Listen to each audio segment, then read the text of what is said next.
We hear there are parts of Afghanistan that are lush and green. This is not one of them. One of the hazards of driving around here with all this dust is the fuel filter gets constantly clogged, and you can see it's just full of stuff like that. At the edge of the front, with artillery and rifle fire audible in the distance, we abandon the vehicle and set out on foot. This village that we just walked by, are there people living there? No, just 2%. Just 2%? Yes, 2%. Everybody else living. left because Yes. it's too dangerous? Yes. Could you ask them could you ask him how old he is, the young one here? چند سال هستی میگم باشه؟ 16 ساله. 16 years old. 16 years old. And the gentleman next to him? این دیگه چند سال هست؟ 18 years old. 18. The Quran says, even in jihad, the lives of the innocents must be spared. But innocence itself is the first casualty. As we near the actual front lines, the Alliance soldiers we pass are still friendly and curious, but there's a harder look in their eyes. This is the place where the killing and the dying happens. And when they tell us how to avoid snipers when crossing an open area, we listen. One time. So this is Zard Kamar, or what's left of it. When the Taliban relinquished it a few months ago, they set fire to anything that would burn. Basically, everything except the mud walls. Dismount. Drop ramp. Drop ramp. It's tough. But you gotta let it go. You gotta let them go do the job. The raid on Samara continued after sunrise, with soldiers of the Stryker Brigade going house to house, looking for people Colonel James describes as thugs. It is a violent process. You don't start a fight to make friends. You have to compensate them, go ahead and fall back to your vehicle. This is one of the most dangerous things that CAV does. This is a reconnaissance mission where they are on foot in the city of Samara looking for some specific houses. My name's Dave. I remember thinking one time that you are in effect a time traveler, that you are this ambassador from our point in the evolutionary development of our species, who went back to an earlier point and learned perhaps as much about us as you did about the chimps. I think that's true, and you know, this was Louis Leakey's dream. He was a giant of a man, and he really was so far-sighted. And he had this conviction. There he was, digging up the fossilized remains of our earlier Stone Age ancestors. But how did they live? Behavior doesn't fossilize. Let's go. If there's one thing that I learned and appreciated about the soldiers of the 101st that I didn't know from research and from studying history is just how tough these people are. The 101st is an aerial assault division, the only one like it in the world, capable of taking a brigade-sized force deep behind enemy lines in helicopters in a matter of hours and taking with them a lot of firepower. The same mountains that have protected Kurdistan from invasion for centuries now protect Al-Ansar. The Kurds jokingly call this area Little Tora Bora. Al-Ansar is over behind this hill. Yes, there is POK.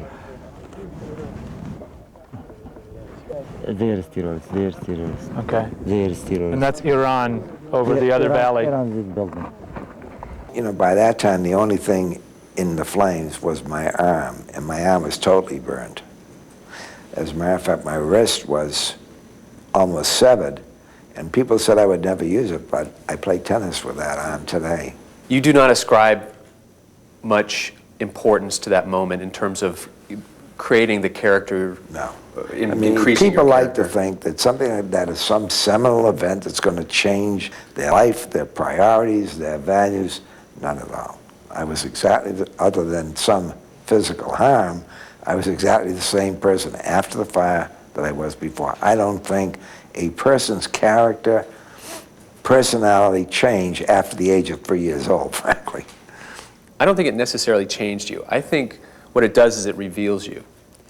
I think that the Sumner Redstone, who went to the toughest school in the world and succeeded more than anybody else had before, is the same Sumner Redstone who hung onto that ledge and wasn't going to let that fire Beat him. beat him. I think there's something to that, yes. And he came up with his nicknames for Jay and me. Jay was Snoop Dogg. And Dom was Top Gun. So we were commonly referred to by our nicknames. The 101st Airborne of the Army are in house-to-house fighting in some areas. Let's go to Don Dale. I was with the Charlie Company of the 2nd Battalion. When shots were fired, they immediately launched a house-to-house search to find the gunman. This is an increasingly difficult operation for them to go from house to house. It was an airborne assault in the midday heat. 5 Black Hawk helicopters and 2 Chinooks carrying soldiers of the 101st flew 15 feet above the desert to avoid surface-to-air missiles.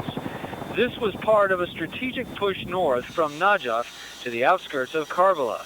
The first obstacle they encountered upon entering the town was a minefield. They marked the explosives for later demolition by engineers. We could see a Humvee in the distance with one of the big grenade launchers mounted on top, and he was firing right in front of him. Every couple seconds he'd fire a grenade, so you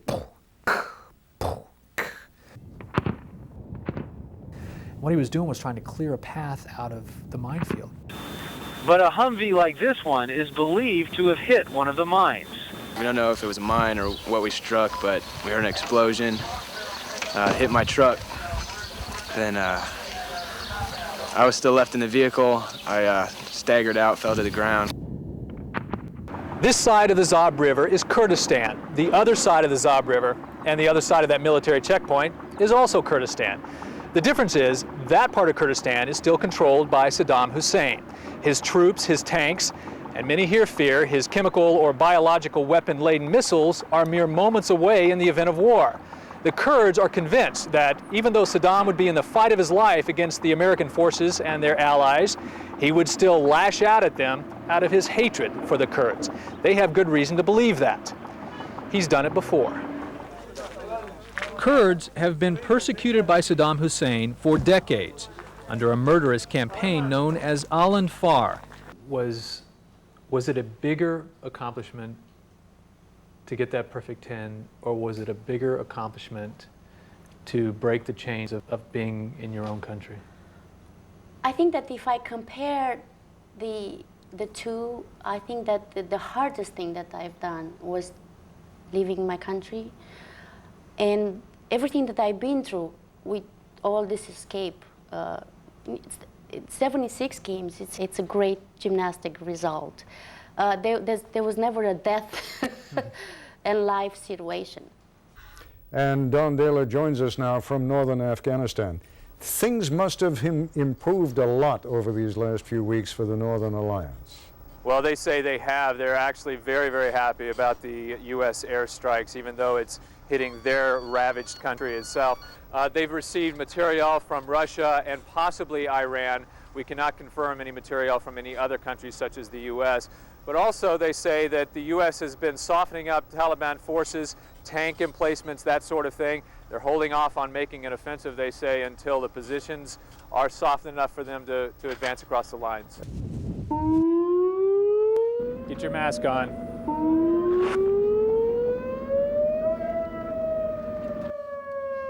The first Scud alert happened at night. And everyone was trained. You put your mask on, you head into the bunkers. It's the tuna, that's going to get them very excited. Well, that was my first bite on my hand. And they know where that fish is with pinpoint accuracy.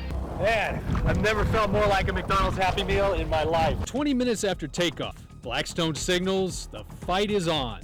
Left to left, tally ho. Here we go. Left to left, tally ho. During the briefing, he'd said most people don't take the plane vertical on the first try. So, of course, I had to. Natural-born fighter pilot back here. You guys are in trouble.